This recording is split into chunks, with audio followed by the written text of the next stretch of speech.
पंकजानंद मिश्रा लिखते हैं, प्यारे अनंत श्री सप्रेम प्रणाम। आज ओशो के जन्मदिन पर उनसे संबंधित प्रश्न। उन्होंने अपने समय में कई कंट्राडिक्टरी स्टेटमेंट दिए। अब आप भी कुछ विषयों पर अलग अलग सेट्स में बात रखते हैं और इसे सीजन 1 और 2 का खूबसूरत ढंग दे देते हैं। सद्गुरुओं को कंट्राडिक्टरी स्टेटमेंट्स देने की व्यवस्था क्यों है? क्या सत्य इन दोनों के पार है या वो हमें कॉन्सेप्ट्स में बांधना नहीं चाहते? कृपया कुछ कहें। पंकजानंद जी, सत्य तो निश्चित ही हर कॉन्सेप्ट से परे है। कोई भी बात कही जाए, कितनी भी अल्टीमेट लग रही हो, लेकिन हमेशा ध्यान रखना है कि वो एक कॉन्सेप्ट है, सत्य उसके परे है। कौन सा कॉन्सेप्ट, कौन सी अवधारणा हमको सत्य के निकट ले जाएगी, बस इस पर निर्भर करता है। रहा सवाल कंट्राडिक्टरी स्टेटमेंट का, कंट्राडिक्टरी स्टेटमेंट की व्यवस्था नहीं है। कंट्राडिक्टरी स्टेटमेंट्स और फिर कंट्राडिक्शंस को प्रूफ करना कि वो कंट्राडिक्शन ना होकर जरूरी हैं, ये एक अलग बात है। मैं अपने संदर्भ में जवाब दे सकता हूं, बाकी अस्तित्व ने किसके माध्यम से कहां क्या किया, किस शरीर मन ने कैसी प्रतिक्रिया करी, उसके बारे में नहीं जाएंगे। मेरा अपना जो ढंग है, मेरा अपना ढंग ये रहा जिसको सीजन 1 सीजन 2 कहता हूं। उसमें कंट्राडिक्शन कुछ नहीं, केवल भिन्नता है। मेरे पास 2 विकल्प थे। मैं अपनी बातों को सिद्ध करने की कोशिश करता, जो कि बहुत आसान है। हर गुरु अपने में छुपे हुए ढंग से बड़ा प्रचंड वकील भी होता है, जो मुकदमा इधर से भी लड़ सकता है, उधर से भी लड़ सकता है। तो इस बात को हमेशा ध्यान रखें, इसीलिए उसके तर्कों में पड़ने की बात नहीं। तो मैंने तर्कों में नहीं डाला। बहुत सारी बातें जो रखी मैंने, वो उस समय की प्रासंगिकता में थी, उस समय के सीकर्स जो मेरे पास थे उनके लिए, और वो बातें जो परंपरा में उस ढंग से चली आ रही थी, उस ढंग से। बस लोगों को बहुत धक्का आघात ना लगे, या कहें कि सीजन 2 की प्रिपरेशन थी सीजन 1। अब किसकी प्रिपरेशन कितने दिन चलेगी कोई नहीं कह सकता कि वो साल 2 साल में ट्रांसेंड कर जाएगा, 6 महीने में, 10 साल, 20 साल में। मुझे ट्रांसेंड करने में 25 साल लग गए। बहुत बड़ा वक्त है, 1/4 शताब्दी। तो 1/4 शताब्दी में उसकी जरूरत रही होगी, क्योंकि उसमें पारंपरिक शास्त्रीय जो कॉन्सेप्ट्स हैं, अवधारणाएं हैं, वो भी शामिल थी। लोग उस तरह के सामने रहे होंगे। अब लोगों की टेक लेना भी देखा जाए, जब मैं अपने अंदर झांक के देखता हूं तो ये भी विचित्र है कि टेक लोगों की तो हमने नहीं ली, वो बस लहर वैसी आई थी और अब ये लहर ऐसी आई।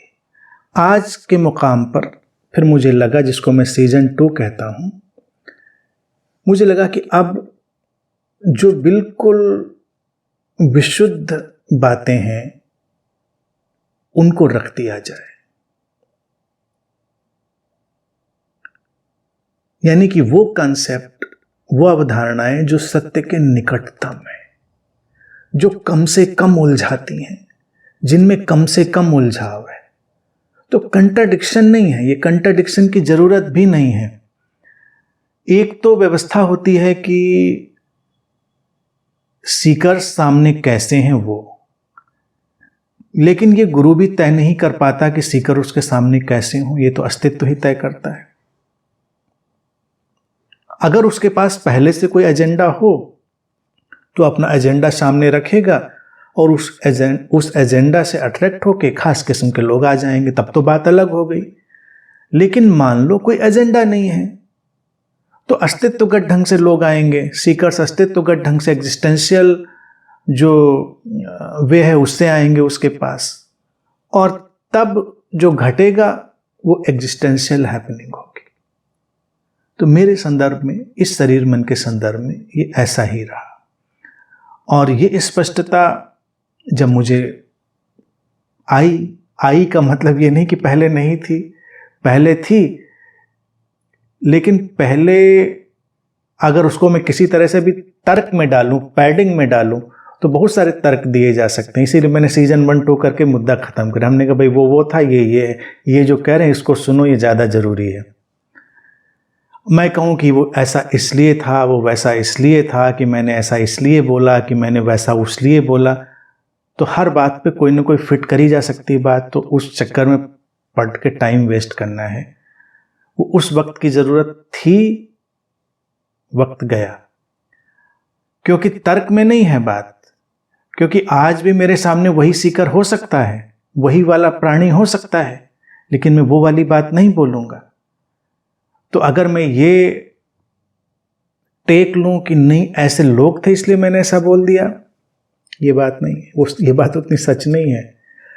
अस्तित्व का अपना एक रहस्यमय घटनाक्रम है। तो उस अस्तित्व के रहस्यमय घटनाक्रम से ये सारी अभिव्यक्ति की धारा चल रही है।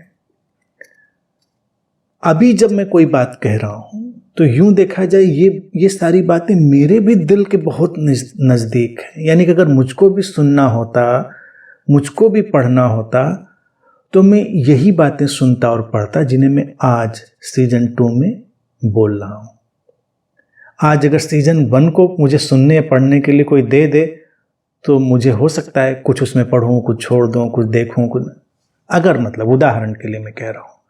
नहीं तो सीजन 2 1 में कुछ भी देखता, पढ़ता नहीं, सुनता नहीं।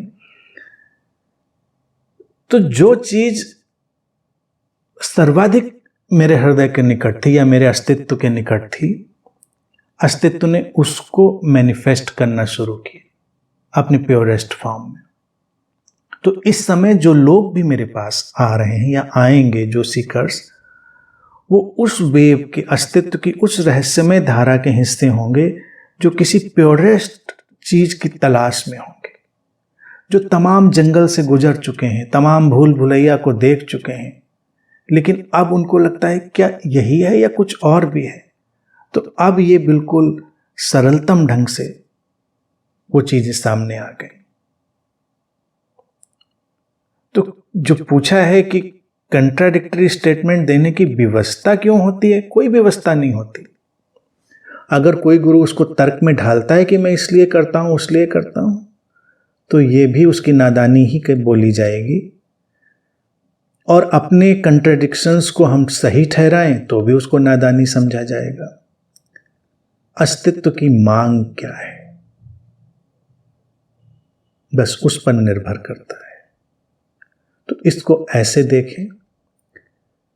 मेरे सामने आज के परंपरा ने, आज के ट्रेंड ने बड़ी अच्छी सुविधा दे दी थी। ये जो वेब सीरीज और इस समय सीजन 1 2 चलता है, तो जब मैंने देखा, हमने ये तो अच्छा आइडिया है, सीजन 2 में तो चेंज होते ही हैं इस चीज़ों में, तो उसको उसी सिलसिले में रखने के बजाय कि वो पुरानी ही चीज़ चली आ रही है जिसको हम फिर तर्कों में बांधते चले जाएं, तर्कों में उसको बिठालते चले जाएं अपने स्टेटमेंट्स को, और फिर हम सिद्ध करें कि नहीं, एक्चुअली कंट्राडिक्टरी नहीं है, ये कंट्राडिक्टरी दिखाई देता है लेकिन डीप डाउन ये इंटरकनेक्टेड है, और गहराई में तो सब वही बात है जो हमने वो कहा था, वो है यही बात जो ये कह रहा हूँ, लेकिन ये वो और है, लेकिन ये तुमको दिखाई नहीं दे रही। इसको अलग अलग कलर्स में बोला जा सकता है। सुनने वाला भी कहेगा हाँ बिल्कुल बिल्कुल, हम समझ नहीं पाए, बात तो वही है, बात में क्या अंतर होना है, बात तो वही। लेकिन आज के मॉडर्न इस प्रेजेंटेशन ने मुझे अच्छी सुविधा दे दी कि ये सीजन 2 है, सीजन 2 में चेंजेस हैं, प्रेजेंटेशन फ़र्क है, उसके रंग फ़र्क हैं, उसकी शूटिंग फ़र्क है, सब फ़र्क है। सो व्हाट, क्योंकि उसकी ज़रूरत है। और फिर सीजन 1 तो अवेलेबल है ही है। जिसको सीजन 1 ही अच्छा लग रहा है वो सीजन 1 में रहेगा, और जिसको सीजन 2 में आना हो सीजन 2 में आ ही जाएगा।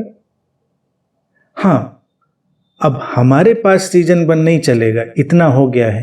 यानी कि अब लाइव उसमें आना है, किसी को अलाइव प्रेजेंस में आना है, तो अब ये तो सीजन 2 ही चल रहा है। तो कई मित्र मुझसे ये भी पूछते हैं नज़दीक के, तो ऐसा तो नहीं कि फिर आप सीजन 3 लेकर आएंगे? मैंने कहा हू नोज, कौन जानता है। अगर इससे भी कुछ परिमार्जित, इससे भी कुछ रिफाइंड, इससे भी कुछ परिशुद्ध, इससे भी ज़्यादा सिंप्लीफाइड, सरल कुछ बना, कुछ घटा अस्तित्व में, तो हु नोज सीजन 3 भी आए। अभी तो हमको बस ये पता था कि भाई जैसे मक्खन की बात आती ना, तो भारत में हमने कृष्ण भगवान के साथ मक्खन को इसीलिए जोड़ा कि वो एक फाइनल स्टेज थी। ये दूध था, दही था, फिर ये मक्खन आ गया। मक्खन के बाद यूँ तो लगता है घी, फिर उसके बाद अभी हमको नहीं पता, हो सकता है टिल नाउ, तो उसके आगे हमको लगता नहीं है कंसेप्ट।